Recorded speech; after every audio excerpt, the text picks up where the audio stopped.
আমার পছন্দের সেই পার্সেলটা চলে আসছে। প্রত্যেকের বাড়িতেই কিন্তু সোফা আছে এন্ড সোফার কাভার আমরা সবসময় বেস্ট নেওয়ার ট্রাই করি। এই রেড মেরুন কালারটা কার না পছন্দ বলেন তো, এত সুন্দর একটা কালার। এছাড়াও এটার কাপড় কোয়ালিটি কিন্তু অনেক বেশি ভালো। আমাদের নতুন সোফার জন্য এই কাভারটা অর্ডার করেছিলাম। এখন চলেন আপনাদেরকে সোফাতে এই কাভারগুলো লাগিয়ে দেখাই। River stream home textile limited এই ফেসবুক পেজ থেকে আমরা এই সুন্দর কাভারগুলো অর্ডার করেছিলাম।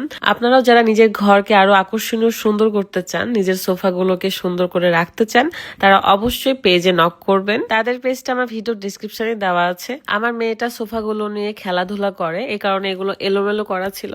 জাস্ট সেগুলো গুছিয়ে নিলাম এবং আমাদের নতুন সোফার এই কাভার গুলো এখন পরাবো। সোফার কাভার অর্ডার করার সময় আপনার বাসার সোফার একটা ছবি জাস্ট পাঠিয়ে দিবেন তাদের, তাহলে তারা সেই অনুযায়ী মেক করে পাঠিয়ে দিবে। River stream home textile limited এই পেজে কিন্তু অনেক কালারের এবং অনেক ডিজাইনের আপনারা কাভার পেয়ে যাবেন।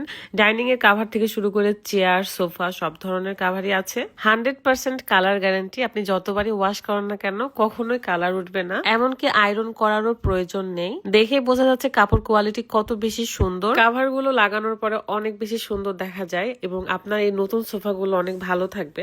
যাদের বাড়িতে পুরাতন সোফা রয়েছে অথবা সোফায় রং ভরেছে বা ছিঁড়ে গেছে, সেখানেও যদি এই কাভার গুলো লাগান তাহলে সেটা ঢেকে যাবে এবং খুব সুন্দর দেখা যাবে। সুতরাং যারা নিজের ঘরের সোফা, চেয়ার, ডাইনিং এগুলো সাজাতে চাচ্ছেন এবং ভালো রাখতে চাচ্ছেন, তাদের জন্য পেজটা আমি ভিডিও ডেসক্রিপশনে দিয়ে রাখছি। অবশ্যই ভিজিট করবেন এবং আপনাদের পছন্দের কালার অনুযায়ী আপনারা অর্ডার করে ফেলবেন। রাত আমাকে সবসময় এই কাভার গুলো লাগানোতে হেল্প করে, কারণ সে খুব ভালো পারে এটা।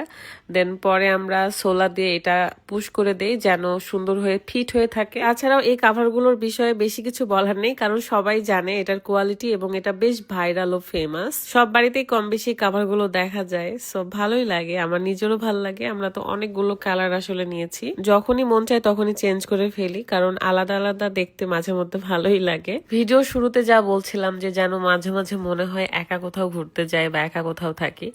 আসলে একা থাকার মজাও আলাদা, তবে আমি সংসার রেখে কোথাও একা থাকতে চাই না। যত এখানে সেখানে ঘুরে বেড়াই, সুন্দর জায়গায় যায় না কেন, ঘুরে ফিরে শান্তি কিন্তু নিজের ঘরেই। খেয়াল করে দেখবেন বাহিরে আপনার ঘুম একটু কম হবে, নিজের ঘরের মতো শান্তির ঘুম কোথাও নাই। এটাই বাস্তবতা। সো বিদায় নিচ্ছি আমি, সবাই ভালো থাকবেন, আল্লাহ হাফেজ।